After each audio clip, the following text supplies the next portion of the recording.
बिस्मिल्लाहिर्रहमानिर्रहीम। अस्सलाम वालेकुम। मैं हूँ खानम मानसा शहजादी। स्ट्रीम इंटरनेशनल में खुशामदीद। प्यारे बच्चों, हम उर्दू का तीसरा कायदा पढ़ रहे हैं और आज हम दाल और रे की भारी आवाज़ों से शुरू होने वाले नए अल्फाज का इस्तेमाल करते हुए एक बहुत ही दिलचस्प कहानी सुनेंगे भी और पढ़ेंगे भी। तो क्या आप लोग तैयार हैं? माजिद धोबी बूढ़ा हो गया है। उसने 12वीं जमात तक पढ़ा है। सुबह जब वो घर से निकला तो उसने देखा कि बाहर धुंध बहुत ज़्यादा है। उसने अपना मुंह लपेटा और कपड़ों का ढेर उठाकर रेडी पर लादा ताकि घाट पर जाकर इन्हें धो सके। उसने घाट पर कपड़े धोए और सुखाकर घर लौट आया। ये है माजिद। माजिद कौन है? धोबी, जो कि बूढ़ा हो चुका है। इसने कहाँ तक पढ़ाई की है?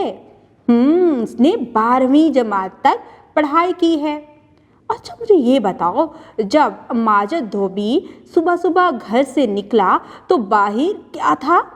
बाहर धुंध थी और इसने अपना मुंह लपेटा और कपड़ों का ढेर, बहुत बड़ा ढेर उठाया और किस पर लादा?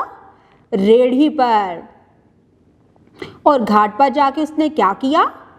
कपड़ों को धोकर लाया और घाट पर उसको कपड़ों को धोया और सुखाकर घर लौट आया। यहाँ पर हमने ढ, र और ढ़ की आवाज़ से बहुत से नए अल्फाज का इस्तेमाल करते हुए एक कहानी सुनी और पढ़ी है। सरगर्मी। जब आपको सर्दी लगती है तो आप कौन से कपड़े पहनते हैं? बूढ़े आदमी ने किस रंग के कपड़े पहन रखे हैं? मिसाल के मुताबिक हरूफ अलग अलग करके लिखें। मिसाल: धो, ध वाव धो। धोबी, ध वाव बे छोटी ये धोबी। रेढ़ी, रे ये ड़ छोटी ये रेड़ी। बूढ़ा, बे वाव ड़ अलिफ बूढ़ा। 12वीं, बे अलिफ र वाव ये नून गुन्ना 12वीं।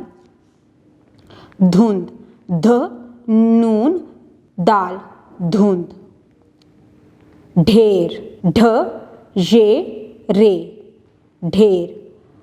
पढ़ा, पे ड़ अलिफ पढ़ा। बराए उसात्ज़ा, तुलबा को दिलचस्प अंदाज में बारी हरूफ की कहानी सुनाएं। तुलबा से कहानी के मुतल्लिक सवालात पूछें ताकि तुलबा की फ़हम का जायज़ा लिया जा सके। कहानी में ध, ढ और ढ से बनने वाले अल्फाज तख्ते तहरीर पर लिखें। नेज़ तुलबा को बताएं कि र, ढ़ से कोई लफ्ज़ शुरू नहीं होता। बाद अज़ा ये अल्फाज बुलंद आवाज़ में तुलबा से बारी बारी पढ़वाएं। दिए गए अल्फाज के हरूफ अलग करने में तुलबा की रहनुमाई कीजिए।